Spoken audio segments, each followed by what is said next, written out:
인어공주 같이도 못 찍었네.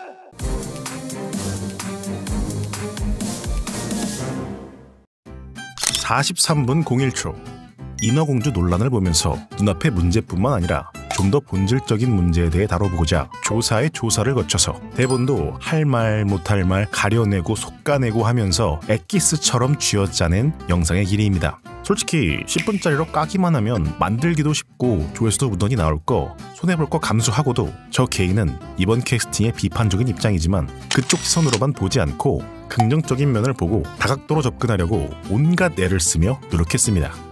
왜? 영화는 가짜지만 이걸 둘러싼 논란들은 우리가 살아가는 진짜 사회의 이야기니까요. 그리고 솔직히 기대감도 있었습니다. 우리 모두가 차은우 칼이나 아니잖아요. 솔직히 우리 꼴뚜기랑 가장이잖아요. 좋아, 지금 이걸 보고 있는 여러분, 네, 거기 당신이요. 외신 반응으로 한국인들 잘생기고 예뻐요 이러면 나의 뿌리는 어디인가 라는 근원적인 질문을 던져보게 되잖아요.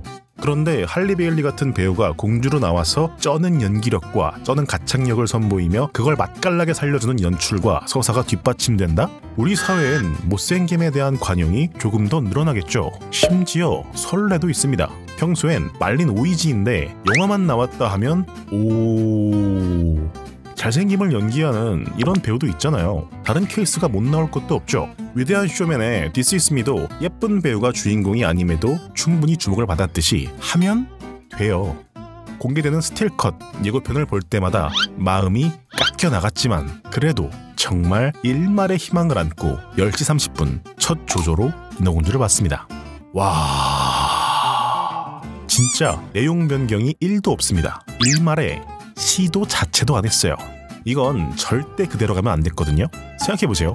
원작은 말도 못하는 여자를 보고도 얼빠 에리 왕자가 가능 이러는 스토리잖아요.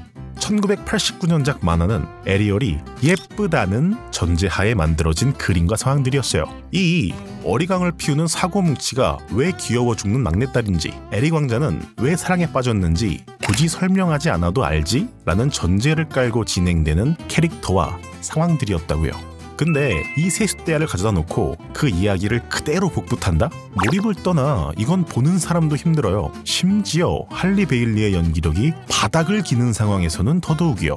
꿈과 환상을 주무기로 팔아오던 회사가 쇼비즈니스의 최전선에서 이딴 물건을 내놓고 흑인의 못생긴 공주를 내놓았으니 의미가 있다. 예전에도 했던 말이지만 제발 자위는 방구석에서 혼자 하십시오.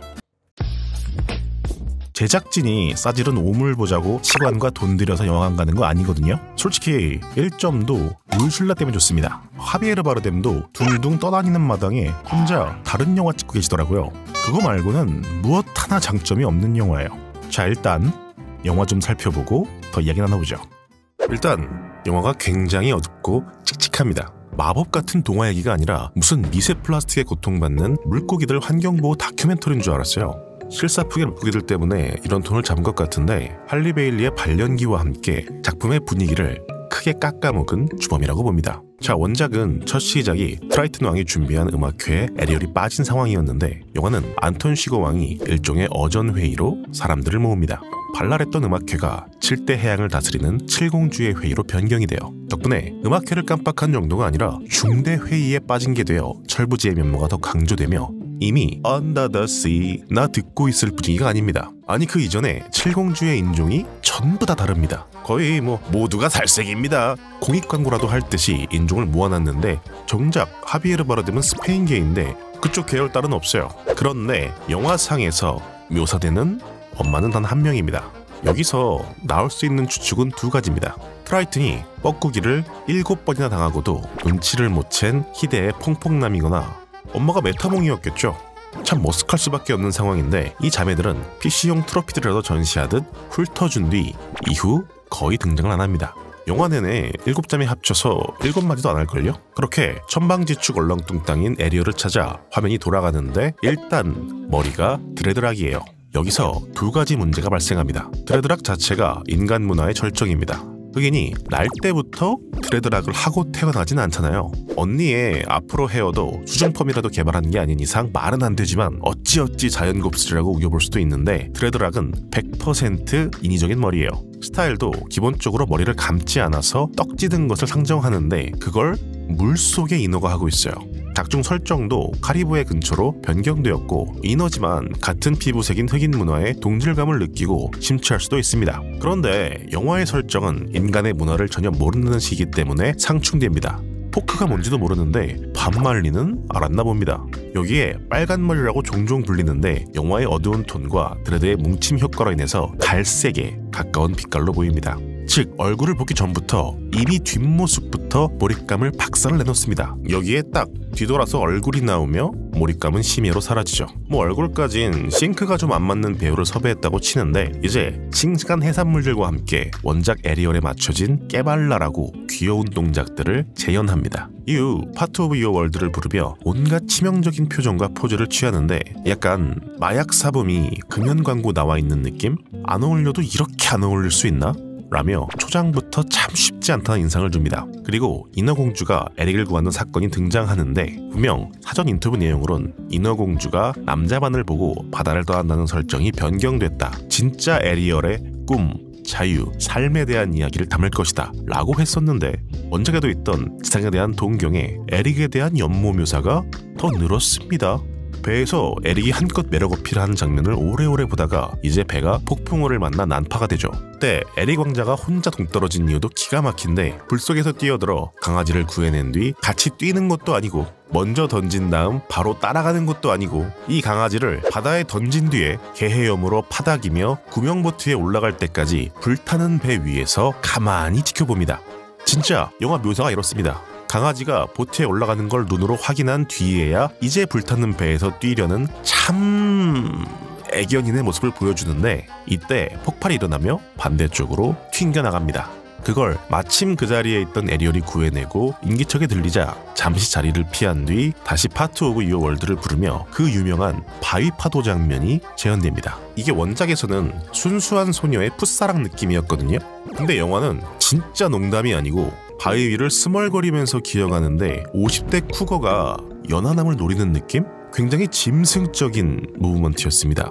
덕분에 어떤 값을 치러야 당신 곁에 있을 수 있을까요? 라는 가사가 애절함이 느껴지는 게 아니라 무서웠어요. 이건 진짜 할리 베일리가 문제가 아니고 이걸 오케이를 낸 감독이 미친놈입니다. 딸이 무태 다녀온 걸 알아낸 트라이튼이 깽판을 수련하고 떠나가자 시무룩해 있던 에리얼에게 울슐라가 매지컬 영통을 겁니다. 에릭과 함께 있을 수 있다는 말에 넘어가 울슐라를 방문하게 되고 드디어 이 영화에서 뭔가 볼만한 장면이 나와요. 울슐라가 자신의 소굴을 누니면서 노래를 하는데 사실 2019년에 아카데미 노미네이트가 한 번 되긴 했지만 멜리사 메카시가 연기력으로 크게 인상이 깊은 배우는 아니었는데 인어공주만큼은 실사화에서 기대할 수 있는 최상의 아웃풋을 뽑은 것 같습니다. 괜찮은 연출과 배우의 호연으로 최소한 이 씬 하나만큼은 건진 영화가 아닌가 싶어요. 영화에서 가장 마법 같은 순간이 마녀의 소굴이라는 점은 참 안타깝지만요. 그리고 에리얼은 계약을 합니다. 목소리를 주고 다리를 받죠. 최소한의 양심은 있었는지 Without my voice, how can I... You'll have your looks, your pretty face. 이 대사는 빠졌습니다. 그리고 무트로 올라가서 이제는 대사 없이 치명적인 척을 하는 할리 베일리를 마주하게 됩니다. 이제 연기가 거의 물에 뜬 기름처럼 작품과 따로 놀며 삐걱대는데 에릭 왕자가 꾸역꾸역 그림을 만듭니다. 두 명이 해야 할 일을 혼자 한 에릭 왕자 역시 숨은 공신이 아닌가 싶을 정도로 어찌어찌 극을 끌고 갑니다. 세바스찬과 스코틀의 가스라이팅으로 둘의 키스가 이루어지려는 순간 뱀장어들이 배를 엎어버리고 위기감을 느낀 울슐라는 바네사로 변신해서 육지에 오르게 되는데 바네사는 또 제시카 알렉산더를 캐스팅했습니다. 할리 베일리를 인어공주에 앉혀놓고 게디븐에 출연하면서 예쁜 외모 때문에 화제가 된 사람을 대척점에 세웠어요. 심지어 선한 인상인데 독한 연기까지 깔끔하게 잘 소화해냅니다. 되돌아보면 이 영화에서 이상한 건 CG와 할리 베일리 뿐입니다. 에릭 왕자도 훈남이고 트라이튼 왕도 위험있는 느낌의 바르뎀을 캐스팅했죠. 울슐라도 원작과 싱크로가 잘 맞고 칠공주들도 외모가 괜찮아요. 차라리 다같이 평범하게 생긴 배우들을 캐스팅했으면 모르겠는데 이런 전형적인 할리우드 캐스팅에 오로지 주인공인 할리 베일리만 묘사와 어울리지 않는 배역을 주고 발연기들을 그대로 카메라에 담았습니다. 그냥 무난히 잘하는 정도입니다. 할리 베일리만의 색깔이나 어떤 매력은 솔직히 찾아볼 수 없었어요. 나중에 바네사의 정체를 알게 된 에리얼이 무트로 나와서 바네사를 업어치는데 이 장면도 할리 베일리가 억척스럽게 연기하니 전혀 에리얼을 응원하는 마음이 안 들었어요. 뭘 하고 싶었을까요? 이쯤 되면 할리 베일리 조리돌림 아닌가요? 이후엔 원작처럼 목소리는 돌려받으나 키스에는 실패하고 울슐라에게 끌려가는 걸 트라이튼 왕이 삼지창을 건네주며 막고 거대화한 울슐라가 깽판을 놓는 걸 에릭 왕자가 아닌 에리얼이 배를 몰아서 박아버립니다. 왜 넣었는지 이해가 안 가는 시어머니 셀리나를 제외하면 그나마 원작과 변경점이라고 부를 만한 변화인데 여성의 주체성을 살려 묘사하겠다고 한 에리얼의 꿈, 자유, 삶이 반자이 여택이었나 봅니다. 바다의 지배자가 나무배 돌격에 골로 가는 모습이 사실 원작에도 있는 장면인데 어두침침한 분위기와 바다 생물들 때문인가 유독 크툴로의 부름이 떠오르더라고요.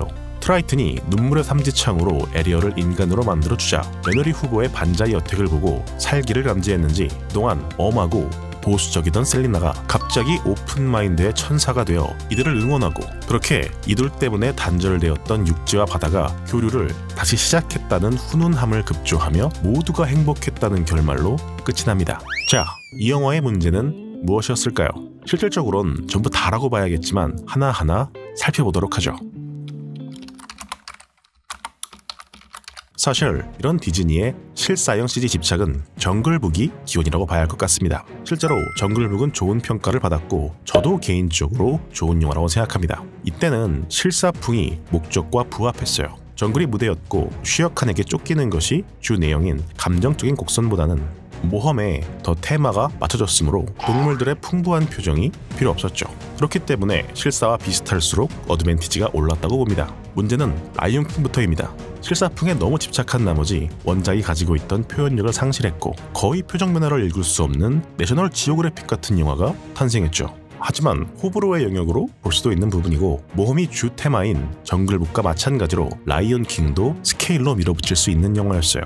실제로도 16억 달러라는 대히트를 합니다. 이미 정글북, 라이온킹이라는 흥행작이 있는 이상 디즈니 입장에선 실사풍을 채용하지 않을 이유가 없습니다. 문제는 정글북이나 라이온킹의 경우 주로 등장하는 게 포유류였다는 겁니다. 어쨌든 털복숭이들이고 귀여움이나 멋진 순간을 뽑아내기 편리한 편이죠. 무엇보다 자주 접할 수 있는 형태이기 때문에 친근해요. 반면 인어공주의 어리와 갑각류는 기본부터 호감상이라고 보긴 어렵습니다. 그나마 세바스찬은 눈에 조금 그래픽적인 느낌을 주긴 했지만 코믹한 느낌을 잘 살렸다고 보긴 어려운 움직임만 보여줬고 플라운더는 그냥 눈이 마주칠 때마다 부담스러웠습니다. 그냥 보기에도 이런데 심지어 이 영화는 음악회도 삭제하고 코믹한 씬들도 쳐낸 뒤에 어두침침한 톤 앤 매너에서 비호감의 외모를 지닌 이들에게 분위기 메이커 역할을 요구합니다. 이러니 제 역할을 못하죠. 그나마 스커틀이 제일 선방했지만 이건 아카피나 개인의 역량일 뿐 시각적 연출에 의한 효과는 아니었다고 봅니다.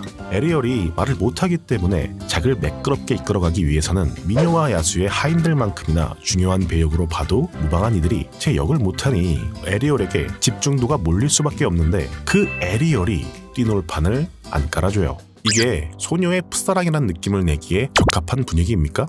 영화의 톤이 계속 이런데 신비하기보단 음침하죠. 인어공주를 보러 왔는데 인간극장을 틀어놨어요. 이 분위기에서 니지의 세계를 향한 동경, 왕자를 향한 사랑? 물론 할리 베일리가 못났고 연기도 못했습니다만 할리 베일리 말고 예쁜 배우 데려와서 좋은 연기 시켰으면 느낌이 살았을까? 라고 묻는다면 저는 장담하기 어렵다고 봅니다. 푼수들이 주접도 떨어주고 화려한 화면 연출로 소녀의 동경을 돋보이게 해줘야 하는데 그런 도움이 전혀 없었으니까요. 실사풍의 CG 사용까진 그렇다고 쳐도 아바타 정도까지의 화사함을 기대한 건 아니지만 이미 정글북이나 라이온킹을 낸 적이 있는 디즈니에서 왜 CG가 부족할 때나 쓰는 어두운 화면을 고수했는지는 이해하기 어렵습니다. 또 코로나로 인한 작업의 어려움인가요? CG를 떠나 의상도 에러였는데 에리얼의 의상은 거의 포대자루 수준이었어요. 어떻게 프린세스 영화에서 드레스가 이상할 수 있죠? 분명히 말해서 영화가 도와주지 않은 건 맞습니다. 앞서 얘기했듯 다른 배우가 나왔어도 쉽지 않았을 거예요. 그런데 할리 베일리가 주연을 맡아서 더 망친 것 또한 사실이라고 봅니다. 일단은 드레드록 자체가 물과는 안 어울려요. CG로 물에 잠긴 척 할 때는 그나마 나은데 물에서 고개를 빼꼼 내미는 등의 젖은 상태가 되면 외모를 크게 너프시킵니다. 솔직히 보면서 갈색 대걸레 같다는 생각이 줄어들었고 포크로 빚어질 리조차 없는 머리에 포크를 꼽는 모습은 정보의 부재에서 발생하는 순수한 귀여움보단 지능의 안녕이 궁금해지는 장면이었습니다.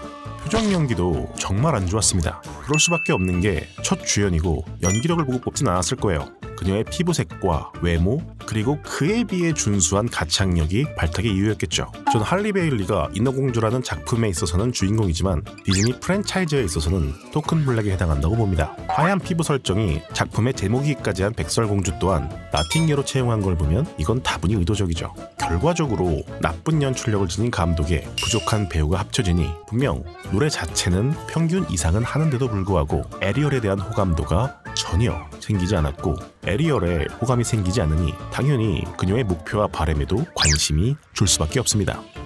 단순히 실력이 부족한 걸 넘어 확연하게 못생긴 배우를 데려다 굳이 미인이라는 설정을 붙여 미인이라는 듯이 대하는 주변 사람들을 보는 건 소위 말하는 인지부조화를 일으킵니다. 그리고 인지부조화에는 늘 불쾌감이 동반되죠. 주인공을 보며 불쾌감을 느낀다?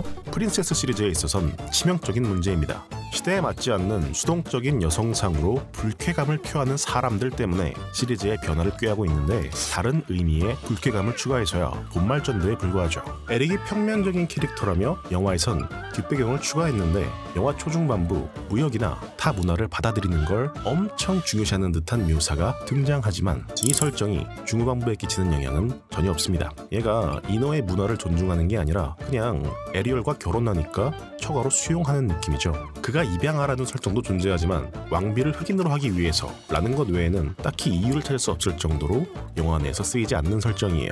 왕비도 오리지널 캐릭터인데 있으나 없으나 차이가 없습니다.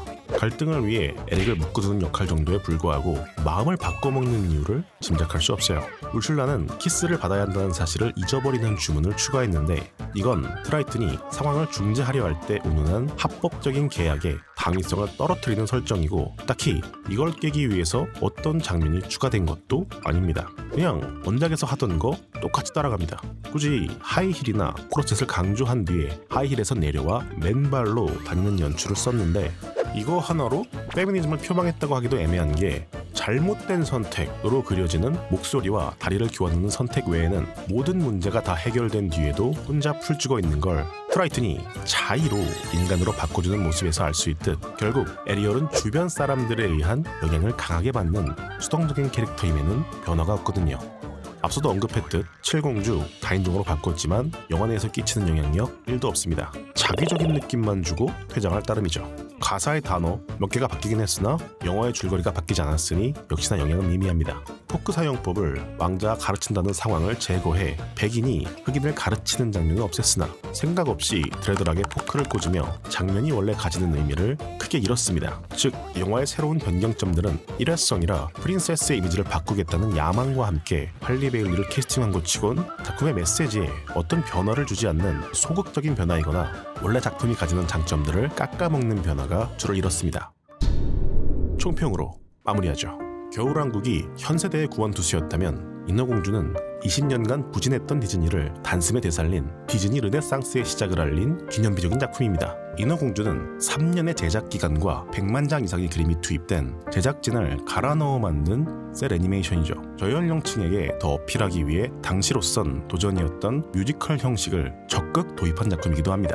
그래요. 여성의 사회 진출이 늘어나고 독립성, 주체성이 강조되는 현대에 있어서는 낡은 여성관념은 맞습니다만 인어공주는 완성도에 대한 끊임없는 고민과 새로운 형식이란 도전까지 품었던 작품이에요.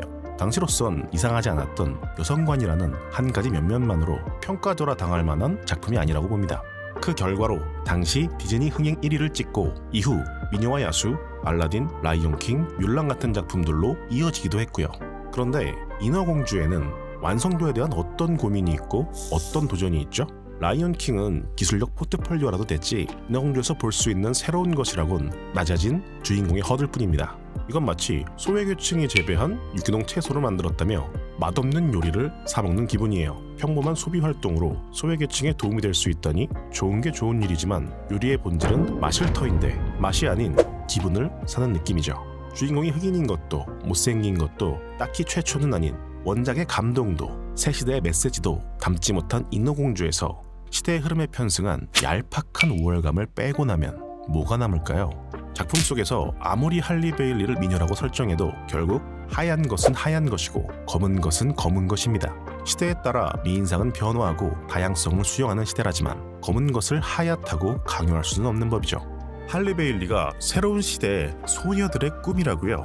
꿈이라기보단 제물로 보인다는 것은 둘째치고 부모들이 아이들을 데려다 앉혀놓고 저것이야말로 아름다운 것이라며 자신의 믿음을 아이들에게 강요하는 모습을 상상해 봅시다. 자연스럽게 벌어지는 현상이 아니라 인위적으로 만든 미디어로 인위적인 인식을 심는 행위. 우리는 그걸 소위 세뇌라고 부르고 1900년대 독일에서 어렵지 않게 찾아볼 수 있던 모습이죠. 그거야말로 가장 추악하고 역겨운 모습이 아닐까 싶네요. 아나키 부모가 열이 펄펄 끓는 아이에게 약을 주지 않을 때에도 그들 스스로는 그게 아이에게 좋을 거라 믿을 겁니다. 하지만 사실은 감정에 의해 좌우되지 않습니다. 아나키는 그들의 삐뚤어진 신념을 위해 아이의 인생을 위험하게 하는 행위일 뿐이죠. 그럼 진짜 아름다운 사람들은 뭐라고 묘사할 건가요? 확연하게 시각적으로 보여지는 차이가 존재하는데요. 예를 들어 그들을 목미라고 부른다고 칩시다. 그럼 이제는 아름답다가 무례한 말이 될 것입니다. 단지 그뿐일 차이예요. 우리에게 필요한 것은 외모만으로 그 사람을 판단하지 말아야 한다는 것이지 스스로를 속여서 얻는 가짜 위안이 아닙니다. 세뇌로 범죄자를 교화하는 내용을 다룬 시계테어 오렌지를 영화화한 큐브릭은 스스로 선택권을 갖지 못한 존재가 여전히 인간인지 묻고 싶었다는 말을 남겼습니다. 실사화할 작품들이 점점 줄어들고 있는 이 시점에 물론 꿈과 환상의 기업이자 업계 탑으로서 유행에 뒤처져서는 안 되겠지만 어떤 기업보다 다양한 인종을 다뤄왔던 디즈니에게 지금 필요한 건 조급함이 아닌 신중함이 아닐까요? 여러분의 매일이 평안하시길 마치며 튜나였습니다. You say you only wanna be best friends. I just wanna be a damn girlfriend. What I gotta do to make you face the truth? You didn't act like a friend that night. Maybe that's why it felt so right.